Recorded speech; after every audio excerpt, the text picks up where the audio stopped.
This is the Boston Celtics newsfeed for Wednesday, December 26th, 2018. Reporting from Boston, Massachusetts, I'm Nick Cherico for CLNS Media, the leading online provider of audio and video coverage for the NBA's winningest franchise. The Celtics are off today after picking up a 121-114 Christmas Day overtime victory over the Philadelphia 76ers yesterday. C's point guard Kyrie Irving had a little extra boost of motivation going into last night's game, as he revealed to his teammates before tip-off that he had 20-plus family members in attendance at the Garden, some of which hadn't seen him play since before college. Irving channeled that motivation and carried the C's on his back to victory by forcing overtime and becoming the first player since 1961 to record 40 points and 10 rebounds on Christmas Day. The Celtics are currently in the midst of a pretty difficult schedule, as they'll be playing every other day up until late next week. Their next game is on the road tomorrow night in Houston, where they'll take on the Rockets. Tip-off for that one is set for 8 o'clock p.m. Eastern.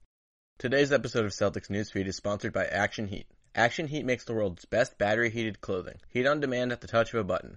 Stay toasty and warm throughout all your outdoor activities this winter with Action Heat. We've got a special deal here for our listeners to save 20% off your entire Action Heat order. Just go to actionheat.com/newsfeed to check out everything Action Heat has to offer. Again, that's actionheat.com/newsfeed. Or use the coupon code NEWSFEED at checkout to save 20%. Action Heat. Control your environment. During the third quarter of the Lakers' 127-101 victory over the Golden State Warriors, Lakers forward LeBron James had to remove himself from the game after suffering an apparent groin injury. An MRI revealed today that James suffered a small groin strain and is currently listed as day-to-day. Before exiting last night's game, LeBron had 17 points to go with 13 rebounds and 5 assists. Former Celtic Rajon Rondo also showed out in this one, posting 15 points to go with 10 assists. Other scores around the NBA on Christmas Day include the Milwaukee Bucks going into Madison Square Garden to take down the New York Knicks 109-95, followed by the Houston Rockets edging out the Oklahoma City Thunder at home 113-109, behind 41 points from the league's reigning MVP James Harden, and the Utah Jazz taking care of business at home against the Portland Trail Blazers 117-96. Alright, that's going to be it for today, guys, so make sure you're following us on Twitter at CelticsCLNS. At CLNS Media, we'll have full coverage of the team throughout the regular season. You can also check us out online at clnsmedia.com. Once again, this has been Nick Cherico reporting for Celtics Newsfeed and CLNS Media.